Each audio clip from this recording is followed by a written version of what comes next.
नमस्कार दोस्तों, स्वागत है आपका शिक्षा यूट्यूब चैनल पर। दोस्तों हम इस वीडियो में पढ़ेंगे भारत का संवैधानिक विकास। ठीक है ना। तो पॉलिटी का लेक्चर नंबर 1 है भारत का संवैधानिक विकास। इसमें कौन कौन से टॉपिक हमको पढ़ना है देख लीजिए। तो भारत का संवैधानिक विकास, क्रिप्स मिशन, वेवेल योजना, शिमला सम्मेलन, कैबिनेट मिशन 1946, अंतरिम सरकार का गठन, माउंटबेटन योजना। ठीक है। भारतीय स्वतंत्रता अधिनियम 1947, संविधान सभा, उद्देश्य प्रस्ताव, संविधान सभा की समितियां और प्रारूप समिति। ठीक है ना। तो ये सभी हमको पढ़ना है भारत का संवैधानिक विकास में। ठीक है ना। तो आइए शुरू करते हैं। ठीक है ना। तो फ्रेंड्स देखिए दोस्तों, वीडियो अच्छा लगा तो वीडियो को लाइक जरूर करिएगा। ठीक है ना। तो चैप्टर अध्याय 1 है भारत का संवैधानिक विकास। ठीक है ना। एक एक दोस्तों बहुत ही आप एकदम डिटेल में पढ़ेंगे इस वीडियो में। ठीक है ना, बहुत ही डिटेल में। तो आइए देखते हैं दोस्तों। देखिए संविधान है क्या। तो संविधान वह वैधानिक दस्तावेज है जिसमें शासन के उन मूलभूत सिद्धांतों का वर्णन होता है जिनके अनुरूप किसी भी देश या राज्य के शासन का संचालन किया जाता है। ठीक है ना। उसके बाद दोस्तों अगला पॉइंट है कि किसी भी देश के संविधान से शासन के मूलभूत आदर्शों का संकेत मिलता है। ठीक है। साथ ही यह भी स्पष्ट होता है कि सरकार के विभिन्न अंग किस प्रकार से कार्य करेंगे तथा उनके बीच किस प्रकार का अंतर संबंध व शक्ति संतुलन होगा। ठीक है। संविधान सरकार के साथ जनता के संबंधों का भी निर्धारण करता है। इसके द्वारा राजनीतिक व्यवस्था का वह बुनियादी ढांचा भी निर्धारित होता है जिसके अंतर्गत जनता शासित होती है। ठीक है। किसी राष्ट्र के संविधान में निहित दर्शन यह निर्धारित करता है कि वहाँ किस प्रकार की सरकार है। संविधान संबंधित राष्ट्र के शासन के दर्शन की रूपरेखा तैयार करता है। संविधान को देश की आधारभूत विधि यानी कि फंडामेंटल लॉ भी कहा जा सकता है, जो जनता के विश्वास व उनकी आकांक्षाओं को प्रतिबिंबित करती है। संविधान दोस्तों संबद्ध देश के नागरिकों के लिए कुछ अधिकार सुनिश्चित करता है, साथ ही उनके कर्तव्यों को भी परिभाषित करता है। ठीक है ना। तो दोस्तों अब देखिए पढ़ते हैं भारत का संवैधानिक विकास। तो देखिए फ्रेंड्स, भारतीय भारतीय संवैधानिक व्यवस्था का निर्माण किसी निश्चित समय पर नहीं हुआ, वरन यह क्रमिक विकास का परिणाम है जो ब्रिटिश शासन के दौरान धीमी गति से हुआ। ठीक है।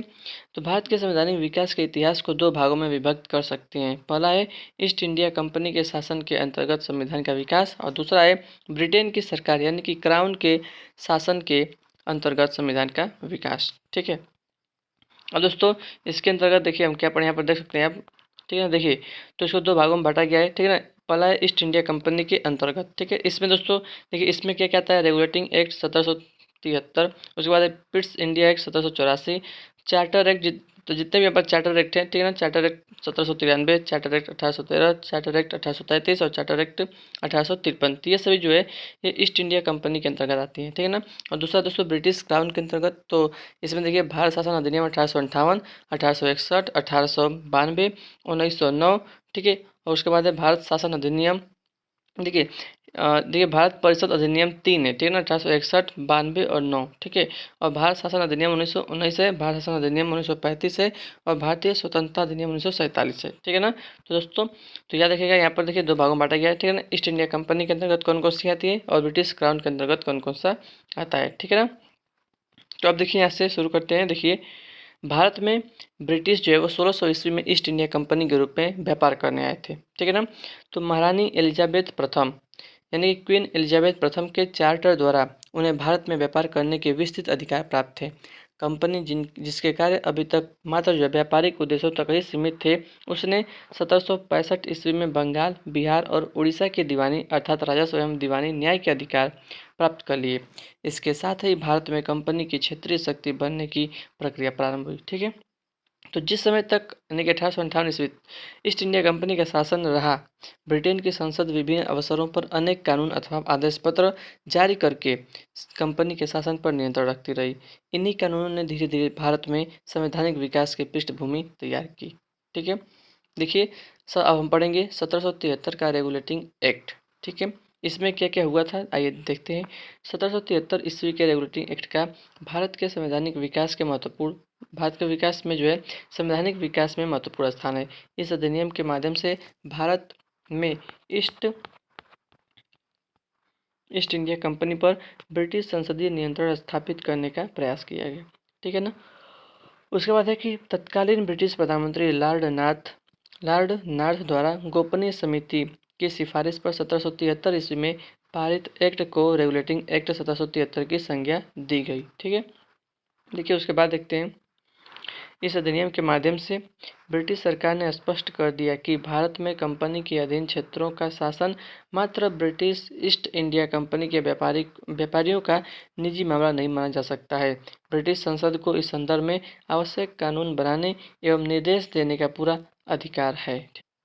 ठीक है, तो उसके बाद देखिए, कंपनी के प्रशासन की देख रेख हेतु इंग्लैंड में दो संस्थाएं, ठीक है, पहले निदेशक मंडल यानी कि कोर्ट ऑफ डायरेक्टर्स, और दूसरा है हितधारकों का मंडल, कोर्ट ऑफ प्रोप्राइटर्स। ठीक है ना।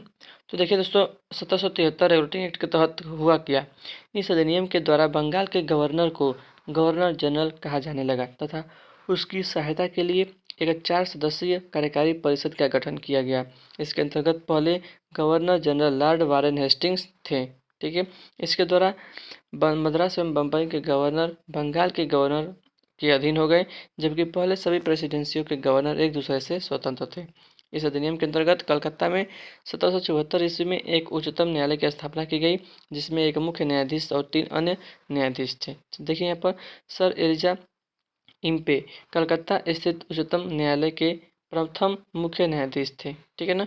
इसके तहत कंपनी के कर्मचारियों को निजी व्यापार करने एवं भारतीय लोगों से उपहार और रिश्वत लेने, ठीक है, प्रतिबंधित कर दिया गया। इस अधिनियम के द्वारा ब्रिटिश सरकार का कोर्ट ऑफ डायरेक्टर्स यानी कि कंपनी की गवर्निंग बॉडी के माध्यम से कंपनी पर नियंत्रण सशक्त हो गया।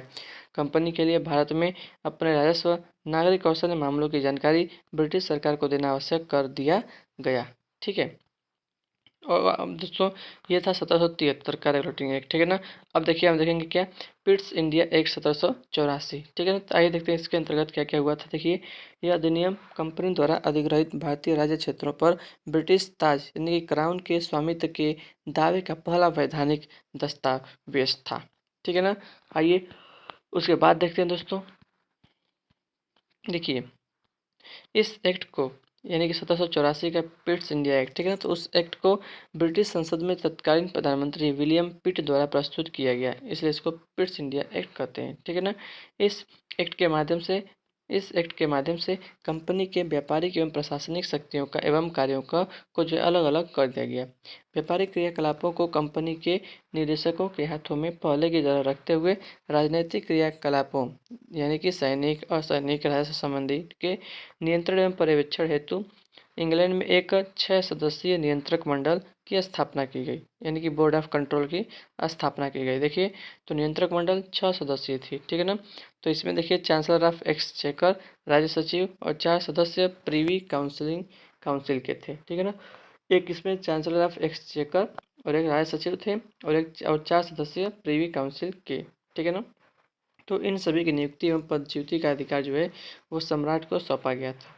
ठीक है। देखिए, इस प्रकार अब जो है ब्रिटिश भारतीय उपनिवेश के दो शासक थे, पहला कंपनी का निदेशक बोर्ड और दूसरा दोस्तों जो है नियंत्रक मंडल के माध्यम से सम्राट। यह स्थिति 1858 ईस्वी तक बनी रही। उसके बाद देखिए, गवर्नर जनरल की परिषद की सदस्य संख्या 4 से कम करके जो है वो 3 कर दी गई। ठीक है, 4 से कम करके 3 कर दी गई। इस परिषद को भारत में प्रशासन जैसे सैन्य शक्ति, युद्ध, संधि, राजस्व एवं देशी रियासतों आदि के अधीक्षण की शक्ति प्रदान की गई। ठीक है। अब देखिए, अधिनियम का महत्व।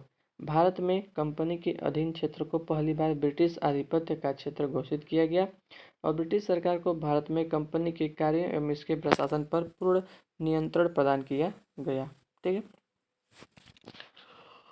अब देखेंगे दोस्तों 1786 का अधिनियम। ठीक है।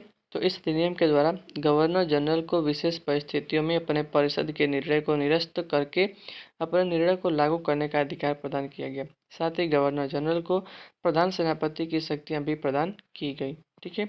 ये दोनों अधिकार सर्वप्रथम लॉर्ड कॉर्नवालिस को प्राप्त हुए। ठीक है। उसके बाद देखते हैं दोस्तों। देखिए, चार्टर एक्ट 1793। तो इस अधिनियम के माध्यम से कंपनी के व्यापारिक अधिकारियों को 20 वर्षों के लिए बढ़ा दिया गया तथा नियंत्रक मंडल के सदस्यों को भारतीय राजस्व से वेतन देने की व्यवस्था की गई। ठीक है, बहुत इंपॉर्टेंट है।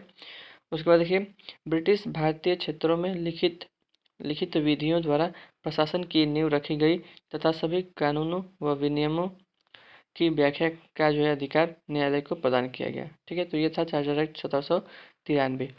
उसके बाद है चार्टर एक्ट 1813। इस एक्ट के तहत जो है, इस एक्ट के द्वारा भारत में कंपनी के व्यापारिक एकाधिकार को समाप्त करके कुछ प्रतिबंधों के साथ सभी अंग्रेजों को भारत से व्यापार करने की छूट मिल गई, किंतु कंपनी का चाय एवं चीन के साथ व्यापार पर जो है एकाधिकार बना रहा। ठीक है, उसके बाद है भारतीय राजस्व से व्यय करने के लिए नियम एवं पद्धतियां बनाई गई। इस चार्टर ने कलकत्ता, बम्बई और मद्रास की सरकारों द्वारा बनाई गई विधियों का ब्रिटिश संसद द्वारा अनुमोदन किया जाना अनिवार्य बना दिया गया। ब्रिटिश संसद की अनुमति के बिना ये विधियां लागू नहीं की जा सकती थी। ठीक है, कंपनी को गवर्नर जनरल, गवर्नर तथा प्रधान सेनापतियों को नियुक्त करने का अधिकार दिया गया। इसके लिए ब्रिटिश क्राउन की स्वीकृति अनिवार्य थी। कंपनी को पुनः अगले 20 वर्षों के लिए भारतीय प्रदेशों एवं राजस्व पर नियंत्रण का अधिकार दे दिया गया, किंतु यह स्पष्ट कर दिया गया कि इससे इन प्रदेशों पर क्राउन के प्रभुत्व पर कोई प्रभाव नहीं पड़ेगा। इस एक्ट में भारत में शिक्षा के प्रसार के लिए 1 लाख रुपए की वार्षिक धनराशि के व्यय का प्रावधान किया गया। साथ ही भारत में ईसाई मिशनरियों को धर्म प्रचार की अनुमति दी गई। कौन सा दोस्तों ये एक्ट था, याद रखिएगा, बहुत ही इंपॉर्टेंट है। Charter act 1813। ठीक है ना, बहुत ही इंपॉर्टेंट ये वाला 1813 वाला। ठीक है याद रखिएगा कि 1 लाख रुपए शिक्षा पर व्यय किया गया इसी 1813 में, और ईसाई मिशनरियों को भी धर्म प्रचार की अनुमति दी गई 1813 में। याद रखिएगा। ठीक है ना, आगे बढ़ते हैं। 1833 का चार्टर अधिनियम देखते हैं। ब्रिटिश भारत के प्रशासनिक केंद्रीकरण की दिशा में यह अधिनियम निर्णायक कदम था।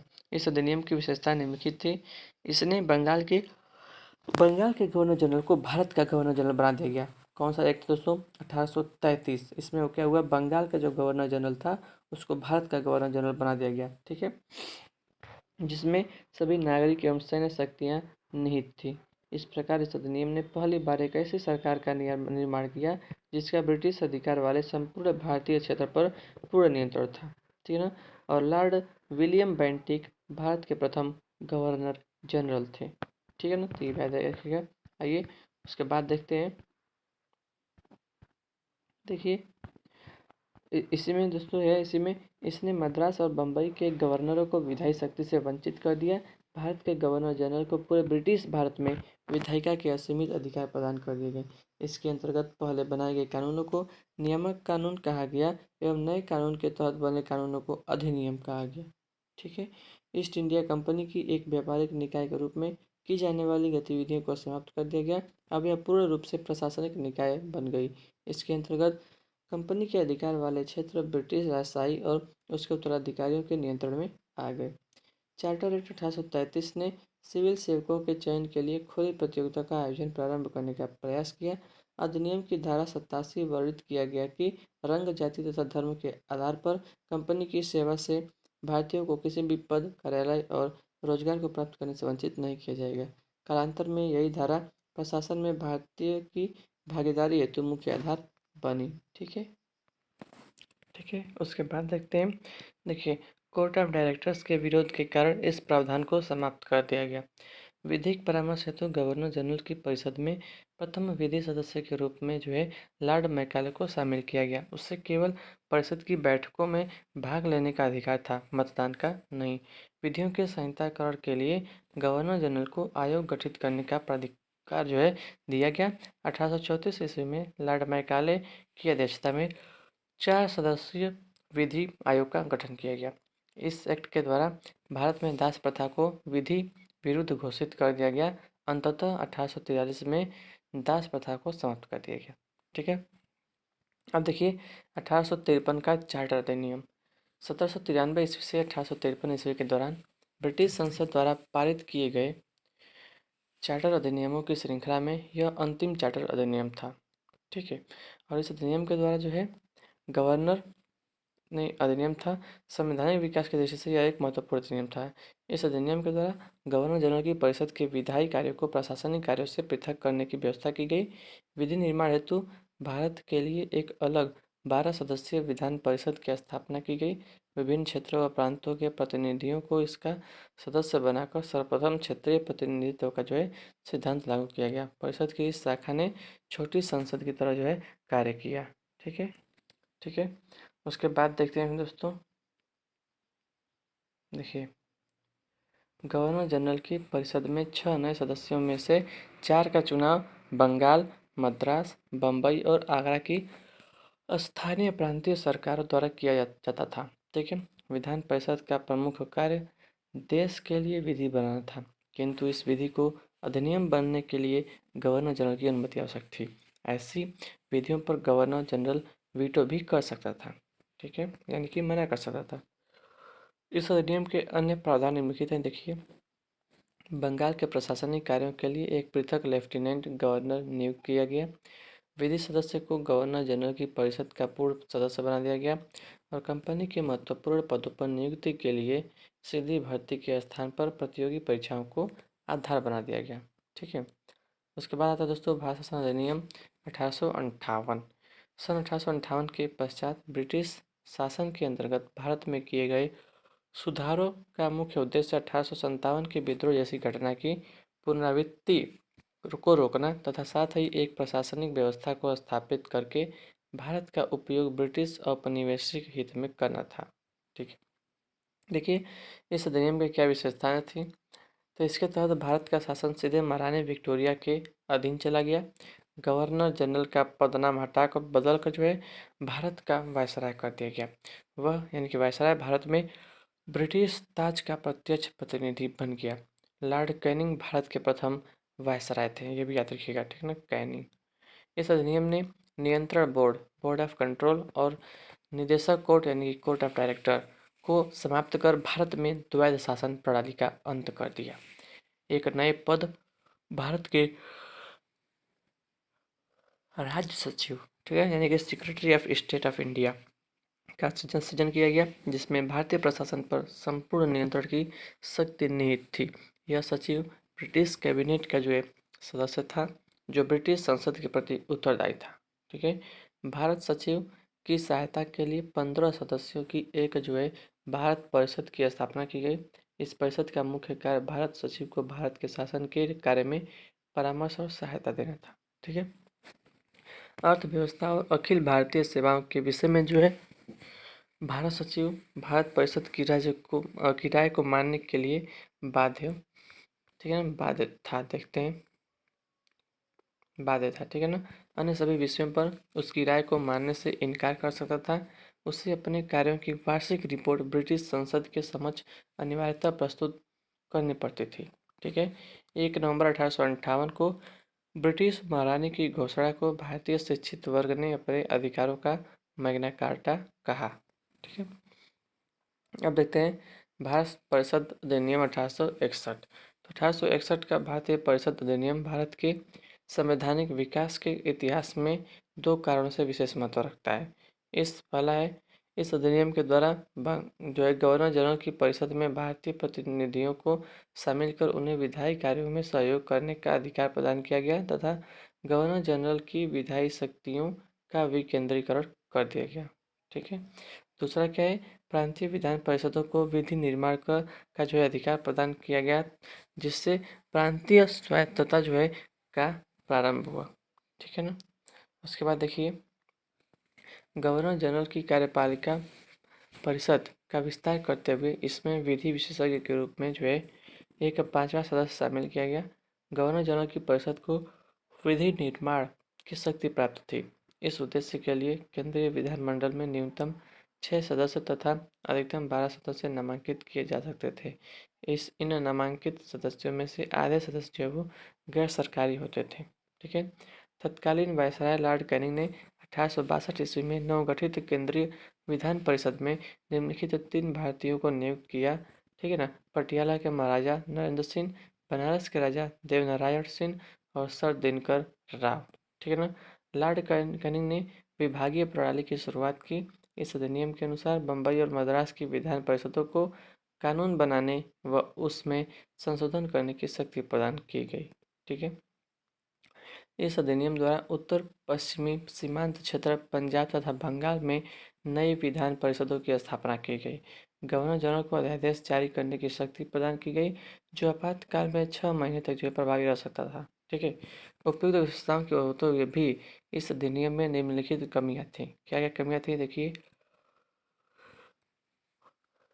विधान परिषद में गैर सरकारी सदस्यों की कोई प्रभावी भूमिका नहीं थी।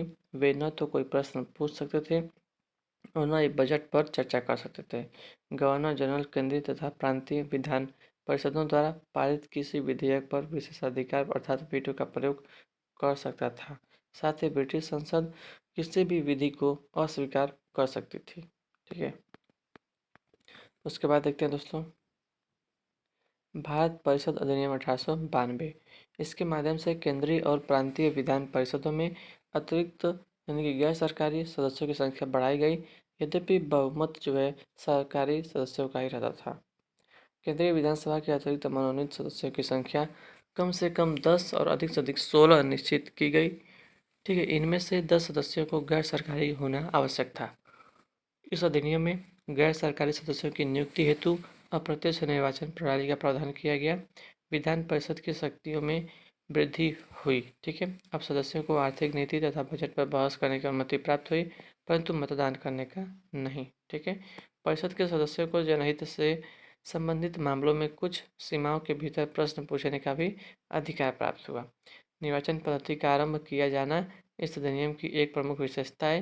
प्रांतीय परिषदों के गैर सरकारी सदस्य नगरपालिका, जिला बोर्ड, विश्वविद्यालय एवं वाणिज्य मंडल का द्वारा प्रत्यक्ष रूप से निर्वाचित किए जाते थे। ठीक है, अब देखते हैं भारत परिषद अधिनियम 1909। इस अधिनियम को मार्ले मिंटो सुधार के नाम से भी जाना जाता है। उस समय लॉर्ड मार्ले इंग्लैंड में भारत के राज सचिव थे तथा लॉर्ड मिंटो भारत में वायसराय थे। लॉर्ड मिंटो ने इस दिन को भारतीय इतिहास की युगांतर घटना कहा था। ठीक है ना।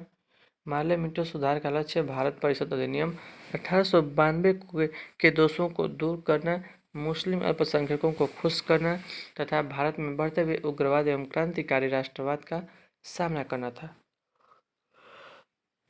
इस इस अधिनियम ने केंद्रीय और प्रांतीय विधान परिषदों के आकार में व्यापक वृद्धि की। केंद्रीय परिषद में सदस्यों की संख्या 16 से 60 हो गई, जबकि प्रांतीय विधान परिषदों में इनकी संख्या अलग अलग थी। ठीक है, इस अधिनियम ने केंद्रीय परिषद में सरकारी बहुमत को बनाए रखा, परंतु प्रांतीय परिषदों में जो है गैर सरकारी सदस्यों के बहुमत की अनुमति थी।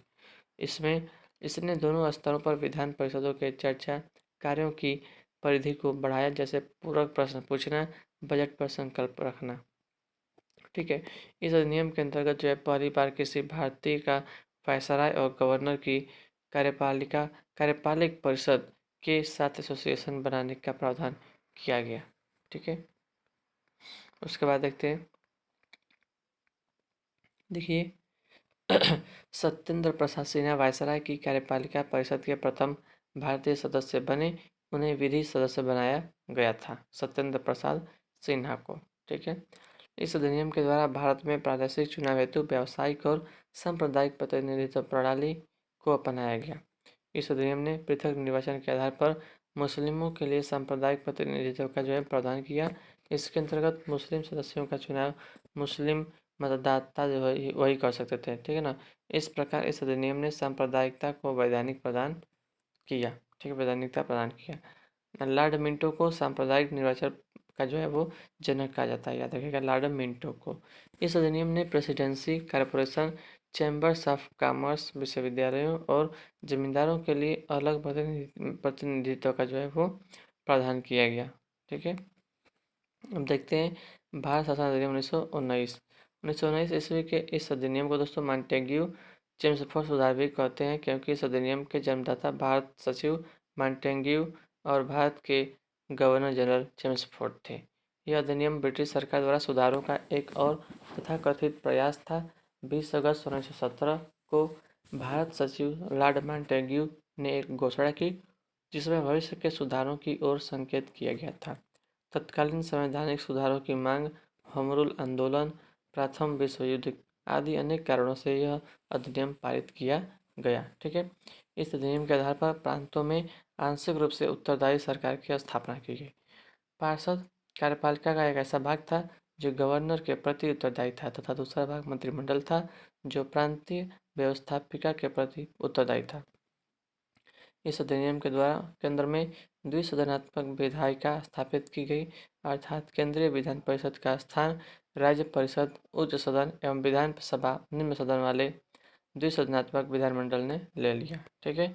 राज्य परिषद के सदस्यों की संख्या 60 थी, जिसमें 34 निर्वाचित और 26 मनोनीत होते थे तथा उनका कार्यकाल 5 वर्ष का था। केंद्रीय विधानसभा में 144 सदस्य थे। ठीक है, जिसमें से 104 निर्वाचित और 40 मनोनीत होते थे। उनका कार्यकाल 3 वर्ष का था। दोनों की शक्तियां समान थी, किंतु बजट पर स्वीकृति प्रदान करने का अधिकार केवल विधानसभा को था। ठीक है, उसके बाद देखते हैं केंद्रीय और प्रांतीय विषयों की सूची की पहचान कर उन्हें पृथक कर राज्यों पर केंद्रीय नियंत्रण कम किया गया।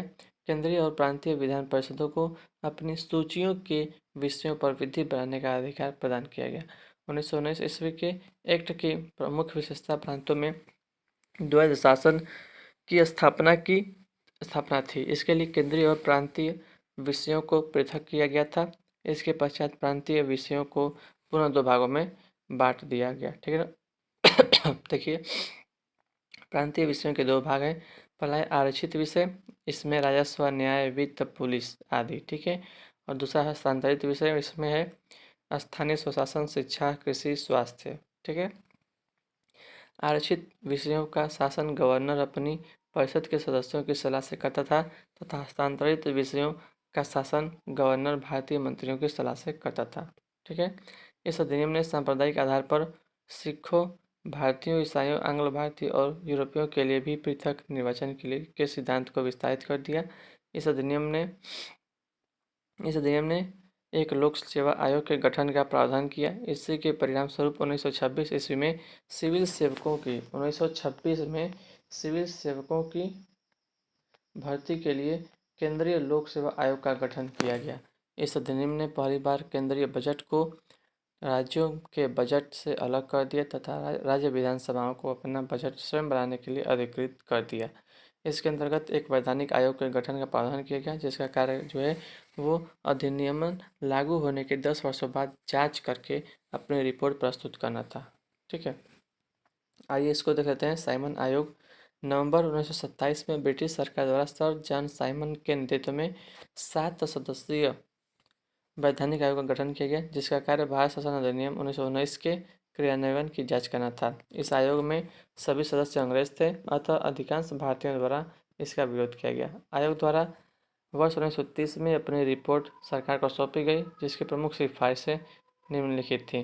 प्रांतों में द्वैध शासन को समाप्त कर उन्हें स्वायत्तता प्रदान करना, राज्यों में सरकारों का विस्तार किया जाना, सशक्त संघ की स्थापना करना और सांप्रदायिक निर्वाचन व्यवस्था को जारी रखा जाए। ठीक है, तो दोस्तों देखिए, अब हमको पढ़ना है भारत शासन अधिनियम 1935। ठीक है, बहुत ही इंपॉर्टेंट है दोस्तों। इसको हम पढ़ेंगे ना आने वाली वीडियो में, अगले वीडियो में। ठीक है दोस्तों, तो वीडियो कैसा लगा कमेंट करके जरूर बताइएगा। वीडियो अच्छा लगा कि आप ऐसा ही कि आप चाहते हैं कि मैं पूरा पॉलिटिक ख़त्म कर दूँ इसी प्रकार का वीडियो बनाकर, ठीक है ना, या कुछ और आप सुधार चाहते हैं दोस्तों तो ज़रूर बताइएगा। ठीक है, तो फ्रेंड्स मिलते हैं आपसे अगले वीडियो में। तो वीडियो अच्छा तो वीडियो को लाइक करिएगा, चैनल पर नए चैनल को सब्सक्राइब करिएगा। ठीक है फ्रेंड्स, तो मिलते हैं आपसे नेक्स्ट वीडियो में। तब तक के लिए जय हिंद, जय भारत, वंदे मातरम।